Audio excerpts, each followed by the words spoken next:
Vamos falar agora de violência no trânsito. Você vai conhecer agora uma iniciativa que busca evitar acidentes e conscientizar sobre o respeito à vida no trânsito. Vamos ver um vídeo realizado por uma ONG criada por um casal que perdeu o filho num acidente. O material é da campanha Carona de Pai, da Fundação Tiago de Moraes Gonzaga. Então hoje nós vamos fazer uma carona diferente, uma viagem diferente. Vamos. Vambora que tá uma noite fria. Ah, põe frio nisso. Uma noite de festa, mas fria. Beberam demais hoje, não? Ah, um pouco. Quem é que leva o carro pra cá? A ideia é sempre alguém não dirigir, né? Mas é meio difícil às vezes. Sim. Dificilmente, assim, ó, tem um que não bebe. Quando a dona Juliana vai pra noite, toma todas e ainda vem dirigindo. Às vezes, né? Quando não tem ninguém pra dirigir pra gente. Mas quando eu tomo 3 cervejas, eu dirijo até melhor. Sabe por que eu tô te dando essa carona hoje? Não exatamente, porque eu bebi. Exatamente por causa disso. A chance que tu tá tendo, as minhas 2 filhas mais velhas não tiveram. E infelizmente, uma carona não segura, elas acabaram perdendo a vida.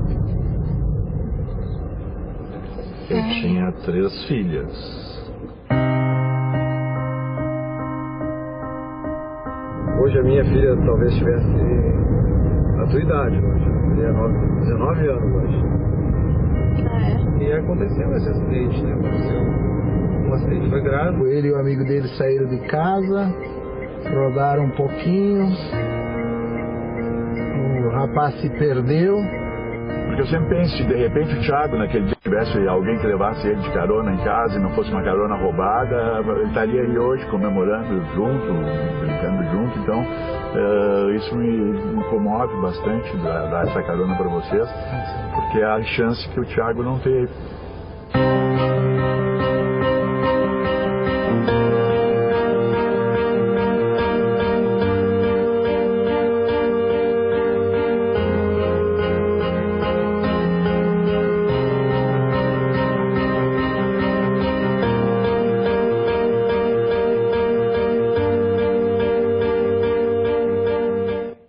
Bom, é de tirar o fôlego, né?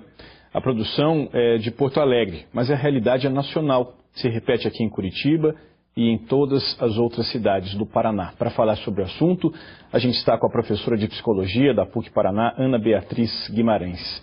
Bom dia, professora. Obrigado pela presença. Eu que agradeço. Campanhas impactantes como essa que a gente viu aí, elas têm que efeito, especialmente nos jovens? Eu acho que tem um efeito de conscientização para os jovens, né? É sempre bom lembrar que o jovem, nessa faixa etária aí que ele se encontra, ele acha que ele é imune a qualquer acidente, a qualquer problema. Em psicologia a gente chama isso de mito do herói, né? Nenhuma coisa ruim vai acontecer comigo. Acontece com os outros, mas não acontece comigo. Seja com relação à bebida, à sexualidade, à gravidez na adolescência. Então é muito bom que esses adolescentes, esses jovens possam escutar algo real desses pais que passaram por isso, né? E que vai estar conscientizando esses jovens. Eu acho que a melhor conscientização começa com esse diálogo, principalmente em casa, né? Desde a infância, de mostrar a importância de que o álcool, ele vai mexer sim com a sua concentração, ele vai mexer com a sua capacidade de tomar decisões, ele vai mexer principalmente com a tua impulsividade, que já é característica do jovem, né? Então, quando ele bebe, ele se torna mais forte, ele acha que ele pode ainda mais e que nada vai acontecer com ele, e é aí que as tragédias acontecem. Isso tem muito a ver com questões fisiológicas e além das psicológicas? Tem. A gente sabe que até os 20 e poucos anos, o cérebro frontal, né, o lóbulo frontal ainda não está totalmente formado. Essa parte do cérebro, ela é responsável pelo quê? Pela decisão do certo e errado, pela impulsividade, pela regulação emocional. Por isso o jovem nessa fase ele é tão instável emocionalmente, por isso às vezes ele é agressivo. Mesmo ele tendo capacidade de saber o que é certo e o que é errado e avaliar consequências, o cérebro dele é muito impulsivo. Então, muitas vezes, eu sei que eu não deveria, mas eu vou, né? Essa é sempre a pergunta. Mas se eles sabem que não pode, por que mesmo assim eles fazem? Porque o jovem é impulsivo, né? Então, na hora que eu estou embriagado, que eu tomei algumas doses, né? Isso já vai mexer no meu julgamento, aí esse jovem vai achar ainda mais que não vai acontecer nada e que ele está acima de qualquer problema. Agora, e os adultos? Né? Claro, a gente não quer aqui fazer um julgamento moral dos jovens. Afinal de contas, muitos adultos se envolvem nesse tipo de acidente porque praticam isso, bebem álcool e dirigem. É verdade. Os adultos, em sua maioria os homens, né? Eu estava olhando algumas pesquisas sobre os dados no trânsito e que me chamou a atenção de uma pesquisa que as pessoas que são reincidentes, né, nessa questão de álcool e trânsito, ou seja, já tiveram uma detenção ou alguma punição e são reincidentes. Quem são essas pessoas? São homens acima de 30 anos. Né? Eu acho que a masculinidade também é uma questão social que está muito ligada à agressividade no trânsito. Para eu mostrar, para eu me afirmar que eu sou homem, que eu sou destemido, né? Tem muito a ver com a construção social do masculino e o homem acaba também se envolvendo mais com esse tipo de prática de beber e dirigir. Né? Até acho que os dados de seguro de veículos mostram isso. Né? A gente tem uma diferença aí. Eu vou pedir licença a você um instantinho, porque agora a gente vai ver uma reportagem que mostra que o número de motoristas flagrados dirigindo bêbados está caindo. Mas esse resultado não pode ser comemorado não, porque os números ainda são alarmantes. E pior do que os números registrados são as marcas de dor deixadas nas famílias que perdem pessoas queridas por causa da irresponsabilidade de quem insiste em beber e dirigir. Já são 7 anos de um sofrimento que parece não ter fim. As lembranças estão por toda a casa. O quarto do filho permanece do jeito que ele deixou. Maria perdeu Luiz Vinícius, de 18 anos, num acidente de carro depois que ele voltava de uma festa no trabalho. O motorista, que deixaria Vinícius em casa, estava bêbado. Deixou uma ferida enorme. Tem um outro lado, que é do Lucas, meu outro filho. Mas o lado que era dele, está morto. Eu posso dizer assim que eu morri 50%. A dor de Maria é parecida com a de tantas outras pessoas que perderam parentes ou são vítimas de acidentes provocados pela mistura de álcool e direção. A estatística mostra uma queda no número de pessoas flagradas dirigindo depois de beber. Mesmo assim, os números são assustadores. 980 pessoas foram presas em flagrante de janeiro a novembro deste ano porque estavam dirigindo embriagadas. A maioria, homens com mais de 50 anos de idade. Em segundo lugar está o grupo de homens entre 18 e 28 anos. O maior número de prisões foi feito à noite, nos fins de semana, segundo a Delegacia de Delitos de Trânsito de Curitiba. Quando você recebe uma multa, você recebe a multa sozinho, você coloca dentro do teu carro, dentro da bolsa e pronto, só você que fica sabendo. No caso da prisão por embriaguez, o que acontece? Ela tem que chamar uma outra pessoa para vir pagar a fiança, porque o crime é afiançável, né? Então, nesses casos, ela vai ter que chamar um marido, o pai, a esposa, enfim, alguém, um amigo, e isso acaba se multiplicando. Isso é o fator educativo, é o fator da repressão. Quem é pego dirigindo bêbado leva multa de R$ 2.934.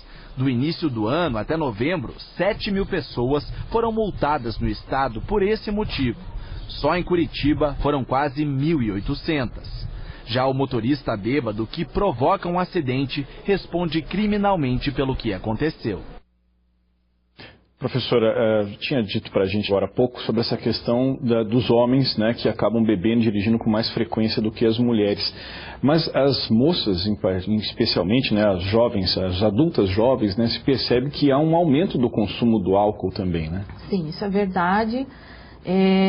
Tem pesquisas que mostram que apesar dos homens terem diminuído, né, a relação com acidentes e álcool, ou a diminuição da quantidade de bebida ingerida, as mulheres aumentaram para 5 doses em média, né, o que não era comum, a ingestão de bebidas. Então, o alcoolismo feminino, né, e o uso de bebidas pela mulher tem aumentado. Isso é uma das coisas que tem se visto a partir do momento em que a mulher vai buscar mais a sua independência, ela vai buscar mais essa igualdade de gênero, né, e esse é um dos pontos negativos, que a mulher passou a beber mais, né, e ela não é tão socialmente estigmatizada como era antigamente, né, pelo beber. Uhum. O que é algo assim que não tem o menor sentido, né? Achar que independência tem a ver com álcool, né? Não, acho que igualdade de gênero é uma coisa que a gente tem que buscar, é uma luta importante, mas não nesse sentido, né?